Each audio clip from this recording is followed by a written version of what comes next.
So we will continue with the civics chapter, federalism, and we were having a look at decentralization in our country, in India. And so who will tell me what is decentralization? Yesterday I told you what is decentralization. Ma'am, when the power is taken away from the central and state governments and given to the local government, then it is called decentralization. Alright, correct. So when power is taken from the central and the state governments and given to the local government, that is called as decentralization. Okay, why why they chose to decentralize?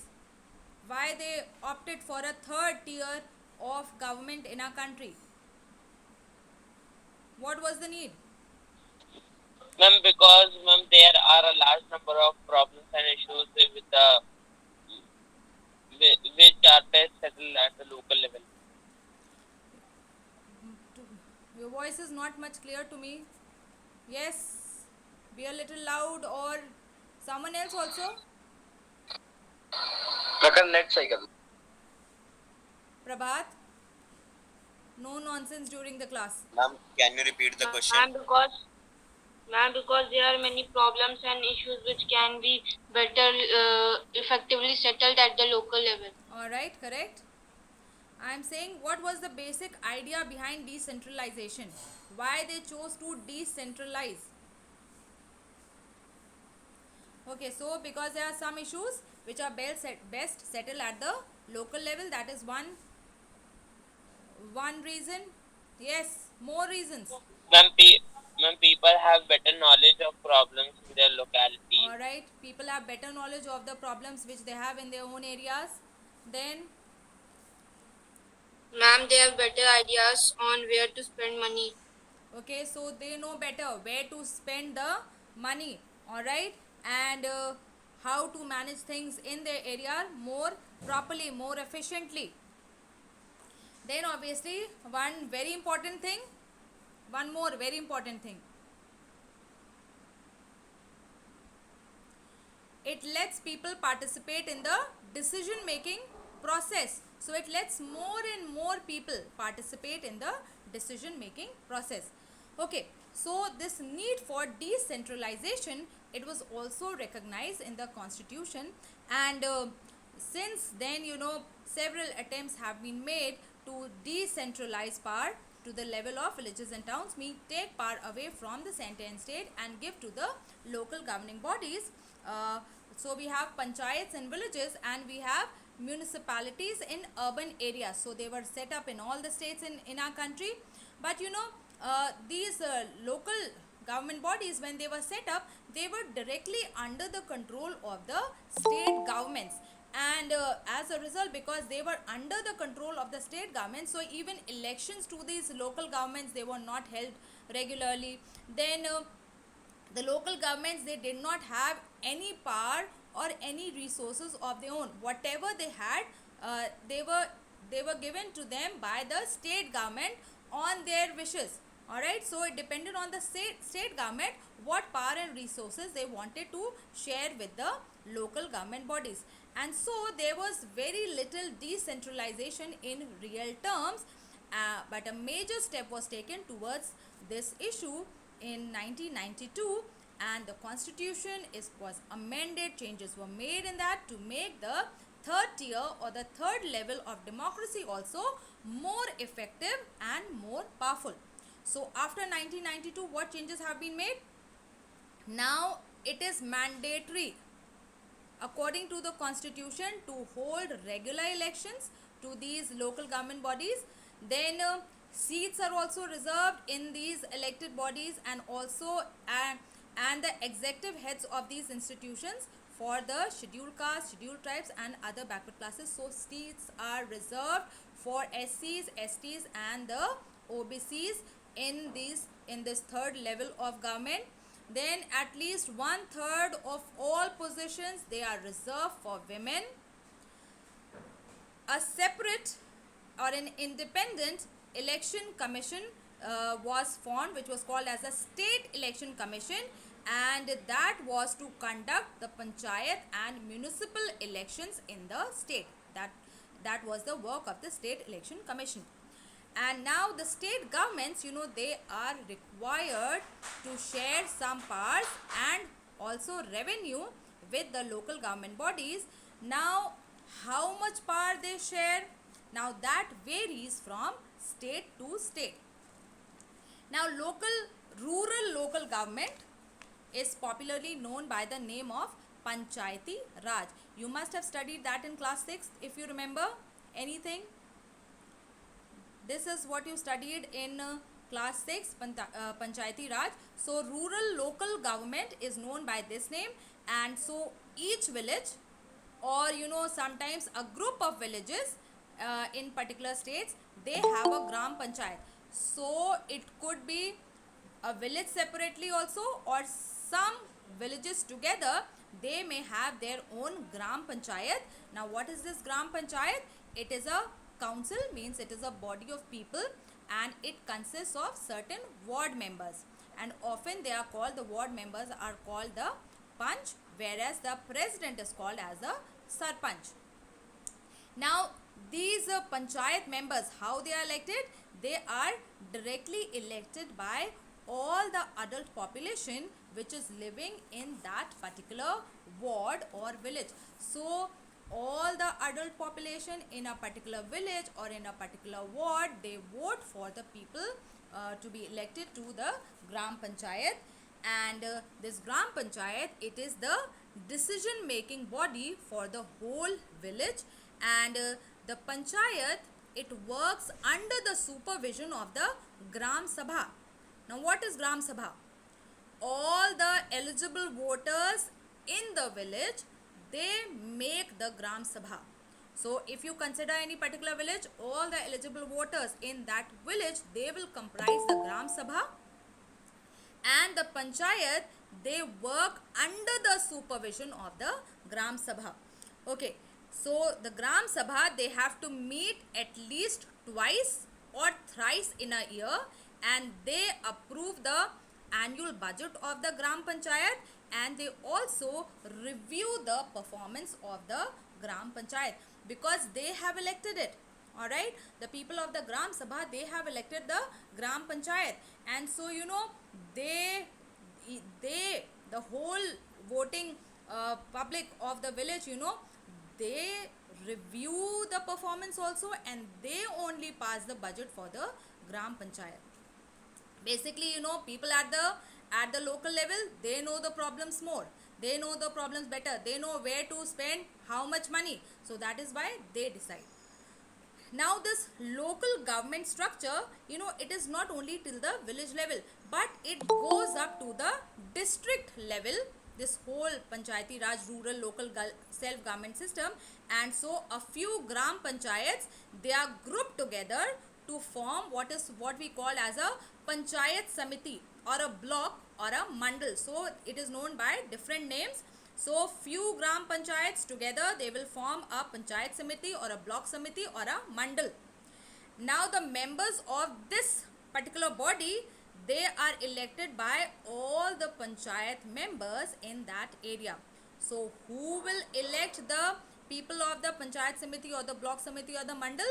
All the members of the panchayat, all the panchayat members in that particular area, they will elect. Then all the panchayat samitis or mandals in a district, they together constitute, or they together make or form the Zilla Parishad, or the district. Now most members of the Zilla Parishad, they are elected, but members of the Lok Sabha of that particular area, and MLAs of that district, and some other officials of other district level bodies, they are also its members. Just because they are members of the Lok Sabha from that particular area, or they are MLAs of that district, so they also are a part of this Zilla Parishad. Now Zilla Parishad chairperson, he is the head of the Zilla Parishad. Now we don't only have a rural local government, alright, but we also have a urban government bodies or local government bodies as well. So similarly, local government bodies, they exist for urban areas as well also. So we have municipalities in towns, whereas big cities like Lucknow, we have municipal cooperation. Now, both these municipalities and municipal corporations, they are also controlled by the elected bodies. So, we have elections to the municipal corporation and to these municipalities. So, we have people's representatives there.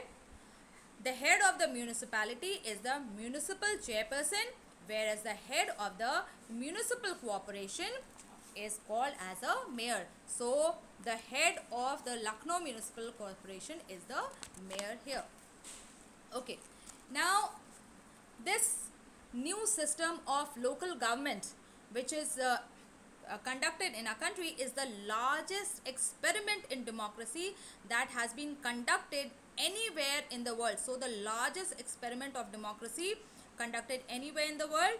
Now, there are about, my book is old, it is written 36 lakhs. What is written in the newest edition? Ma'am, 36 lakh. 36 only? Yes, ma'am. Okay, so now there are about 36 lakh elected representatives in the panchayats and the municipalities throughout the country. And this number, the 36 lakh, now this number is bigger than the population of many countries in the world. This number is much bigger than the population of many countries in the world. And now, giving constitutional status to the local government bodies, it has deepened democracy in our country. All right, and that is why it is called the vertical division of power, because it goes down and it strengthens. Foundation, we dig deep and then we lay the foundation. All right, so that strengthens the whole building or the whole house. Likewise, deepening of democracy has been done by these different levels of government. We have the central government, then we have the state government, and then we have one more level of government under that, which is called as the local self-government bodies. It has deepened democracy, it has strengthened democracy in our country, and this has also increased the representation of women, and it has included more voice in our country, more voice of many more people in our democracy. Many more people have a say now in the decision making process. But at the same time, it is not that everything is well, everything is good. There are many difficulties also. Though elections are held regularly and very enthusiastically, but still gram sabhas, they are not held regularly as they should be. They are not held as regularly. Elections are held regularly, but the gram sabhas, they are not held regularly. And most of the state governments, the constitution says that the state governments, they have to transfer powers to them, but most state governments, they have not transferred significant powers to the local government bodies. They have given only very little powers to them, and not significant important powers to them. Neither they have given them adequate resources, and even neither money to fulfill those responsibilities, not enough responsibilities have been given to the third level. And so till the time you don't give them significant responsibilities, and then also the fund required to undertake or to take care of all those responsibilities, now till that time we are still a long way from realizing the ideal of self government. Okay, so that was the chapter. Have you all understood? Yes, ma'am. All right. Yes, ma'am. Yes, ma'am. So, Yes, we'll ma'am. not waste time. I'll give you certain question answers also. Take a copy and a pen. 1 minute. Hurry up.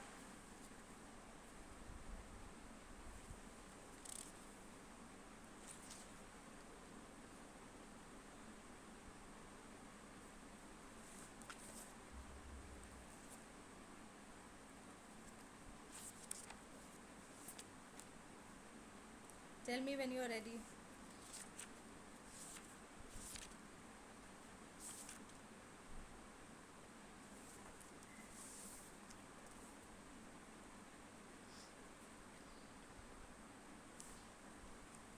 First question. Ready, all of you? Yes, ma'am. Yes, ma'am. Okay. Yes. Distinguish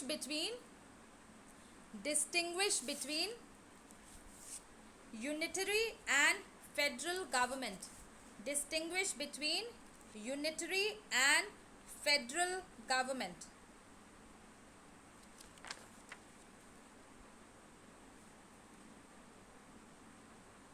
You'll find this on page 15, first column, first paragraph.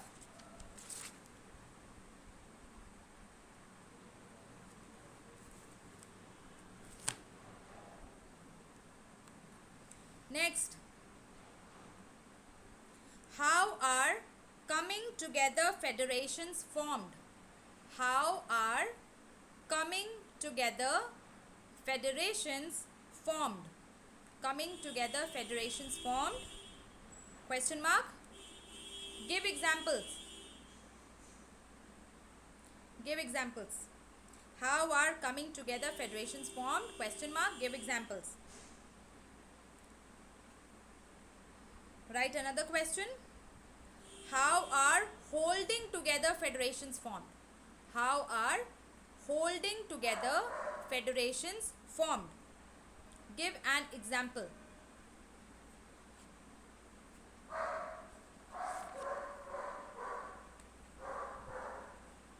Next, what are the main features of federalism? What are the main features of federalism?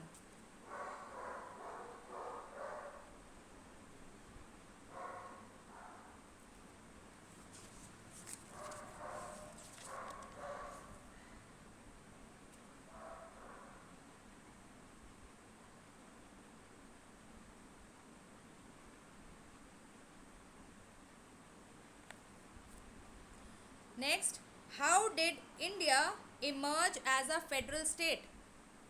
How did India emerge as a federal state?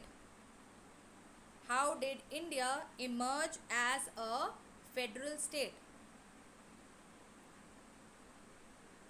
How did India emerge as a federal state? I think the answer to the last question you can write by yourself. Features of federalism. Yes, ma'am. 7 features are mentioned in the book. Yes, ma'am. Okay, that you can do Yes, on your ma'am. own. Now, how did India Yes, ma'am. emerge as a federal state? This you will get on page number 16. Page number 16 from the second paragraph.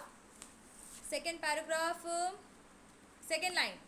India had emerged as an independent nation after a painful and bloody partition. Soon after independence, several princely states became a part of the country. The constitution declared India as a union of states. Then it will federalism. Mark till federalism. This paragraph. Come to the next paragraph. The third paragraph and mark from the fifth line. The constitutional originally provided for a 2-tier system of government. Got it? And later on a third tier of federalism was added in the form of panchayats and municipalities. Till here. Got the answer? Yes, ma'am. Yes, ma'am. Okay.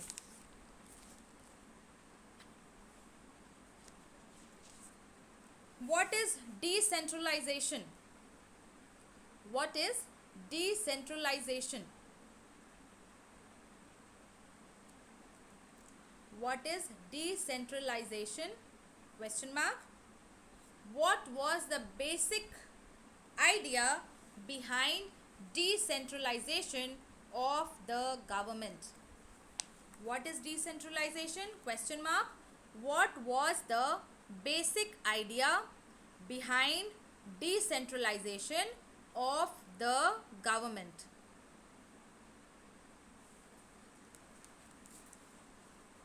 Who will tell me where to find the answer to this question?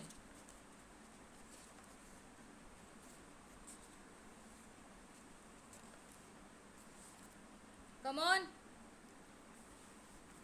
Class 10th. Ma'am, page Ma'am, 24. page number 24. Page number 24. Which paragraph? Ma'am, left hand Ma'am, side, left second side, paragraph. second paragraph. Okay. Page number 24, first column, which paragraph? Second. Second Ma'am, paragraph. second paragraph. Okay, right. The whole second paragraph.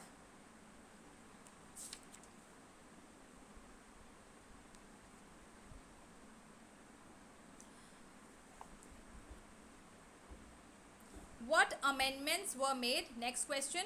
What amendments were made in the constitution?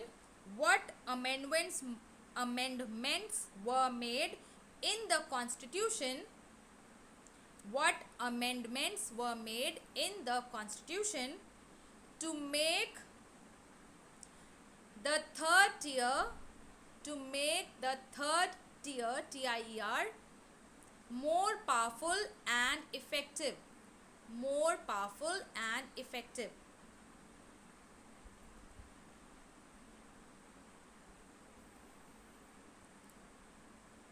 All right. Page number 24, second column. These 5 points here. Before that, you have those small dots, colored dots. Get it? Yes or no? Yes, ma'am. Alright. ma'am, got it. And listen, don't get Yes. confused. This Yes. I'm telling you because this has happened many times earlier also. Like in this chapter, they have given you about 2 changes. What changed after 1990 and what changed after 1992. So many times, students have written the entirely opposite answer. They get confused and they write just the entirely opposite answer. So be careful about that. You need to know what changes took place after 1990. That was the era of the coalition governments and more recognition to the regional parties. All right, so that is separate from this is decentralization 1992. Now this same question can also be asked that what constitutional provisions were made in the year 1992. So you need to know, it can be asked that also, that how the third tier was made more powerful and effective, or they could also ask you that what constitutional provisions were made or amended in the year 1992. So you should know what are that. All right, and be clear in your mind about that.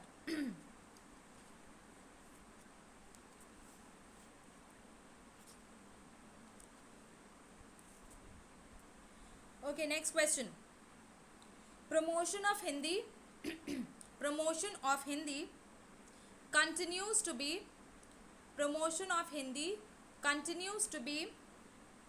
the official policy. Promotion of Hindi continues to be the official policy of the government of India. Promotion of Hindi continues to be the official policy of the government of India. Put this into quotes. Elucidate. Elucidate. ELUCIDATE. Elucidate. ELUCIDATE. Elucidate means explain. So promotion of Hindi continues to be the official policy of the government of India. Elucidate. Okay, now this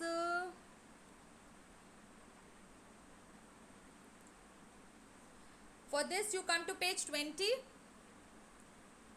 first column under the heading language policy, the second paragraph from the 4th line. According to the constitution, the use of English for official purposes. Got it? Yes, ma'am. Alright, from there till the end of this paragraph. Sri Lanka finds itself in.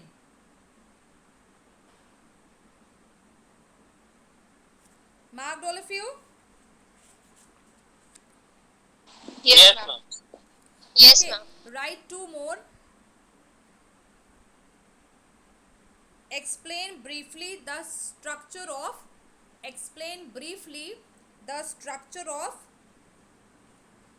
rural local government. Explain briefly the structure of rural local government and same you can write the same question for urban local government also.